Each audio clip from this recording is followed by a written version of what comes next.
विष्णु पुराण पंचम अंश 18वां अध्याय। भगवान का मथुरा को प्रस्थान, गोपियों की विरह कथा और अक्रूर जी का मोह। श्री पराशर जी बोले, हे मैत्रेय, यदुवंशी अक्रूर जी ने इस प्रकार चिंतन करते श्री गोविंद के पास आ पहुंचकर उनके चरणों में सिर झुकाते हुए मैं अक्रूर हूँ ऐसा कहकर प्रणाम किया। भगवान ने भी अपने ध्वजा वज्र पदांकित कर कमलों से उन्हें स्पर्श कर और प्रीतिपूर्वक अपनी ओर खींचकर गाढ़ आलिंगन किया। तदनंतर अक्रूर जी के यथा योग्य प्रणामादि कर चुकने पर श्री बलराम जी और कृष्णचंद्र अति आनंदित हो उन्हें साथ लेकर अपने घर आए। फिर उनके द्वारा सत्कृत होकर यथा योग्य भोजनादि कर चुकने पर अक्रूर जी ने उनसे वह संपूर्ण वृत्तांत कहना आरंभ किया, जैसे कि दुरात्मा दानव कंस ने आन कंदुभी वसुदेव और देवी देवकी को डांटा था, तथा जिस प्रकार यह दुरात्मा अपने पिता उग्रसेन से दुर्व्यवहार कर रहा है और जिस लिए उसने उन्हें वृंदावन भेजा है। भगवान देवकी नंदन ने यह बात संपूर्ण वृत्तांत विस्तार पूर्वक सुनकर कहा, हे दानपते, ये सब बातें मुझे मालूम हो गईं। हे महाभाग, इस विषय में मुझे जो उपयुक्त जान पड़ेगा वही करूंगा। अब तुम कंस को मेरे द्वारा मरा हुआ ही समझो, इसमें किसी और तरह का विचार ना करो।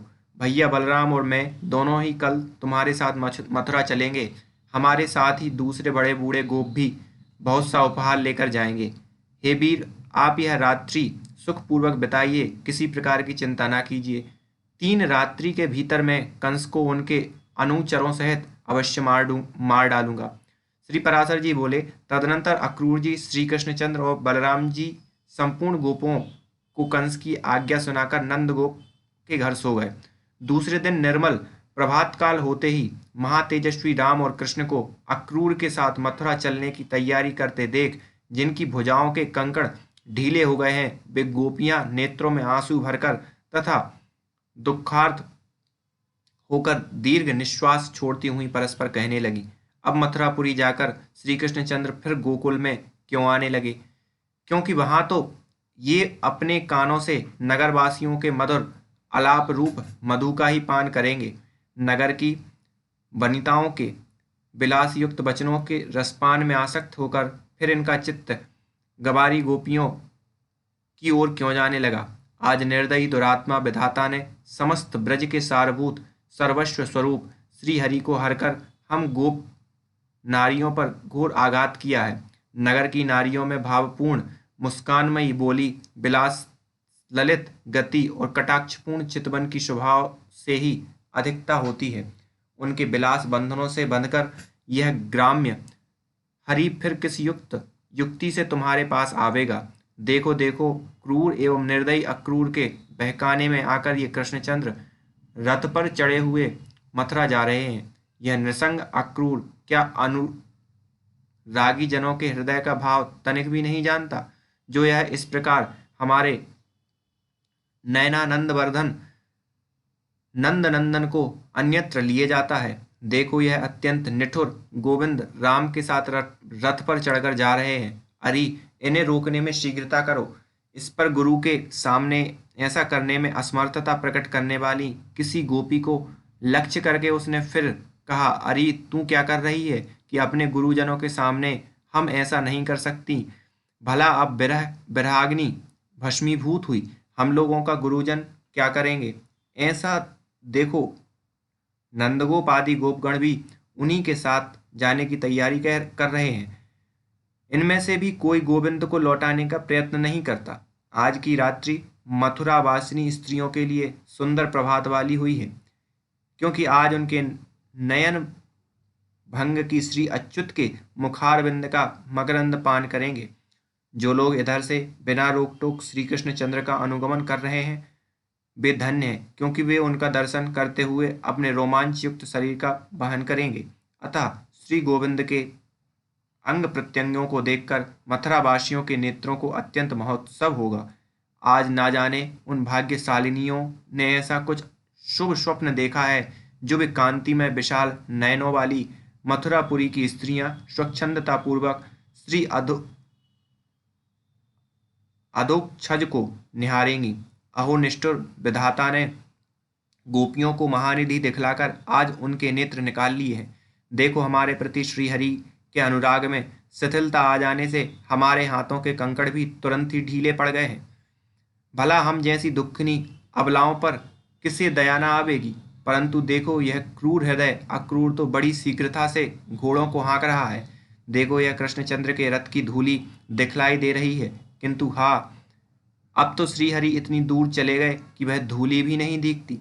श्री पराशर जी बोले, इस प्रकार गोपियों के अति अनुराग सहित देखते देखते श्री कृष्णचंद्र ने बलराम जी के सहित ब्रज भूमि को त्याग दिया।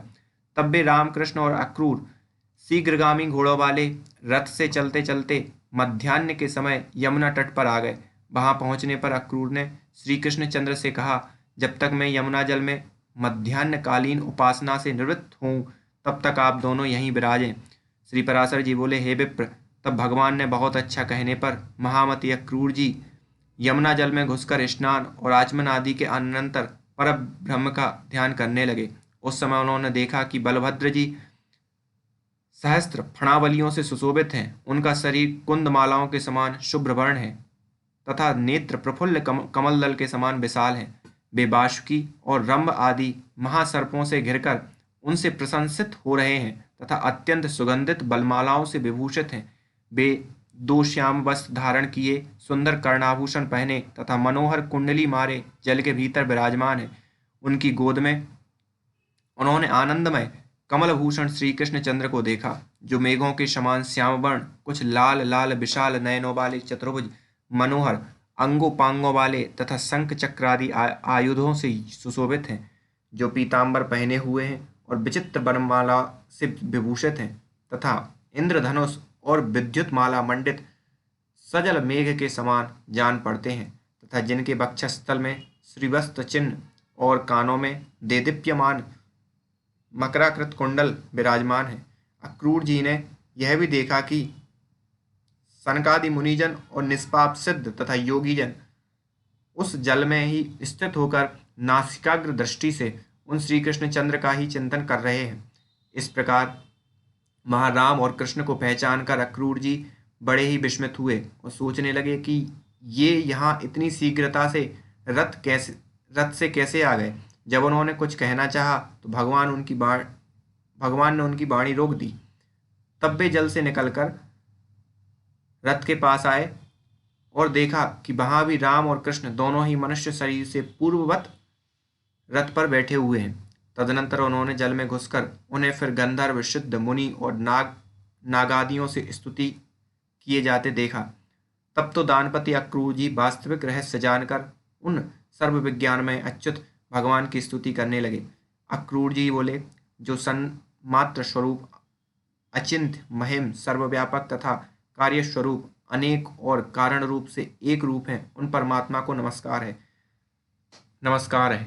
हे अचिंतनीय प्रभु, आज सर्वरूप एवं हबी रूप परमेश्वर नमस्कार है।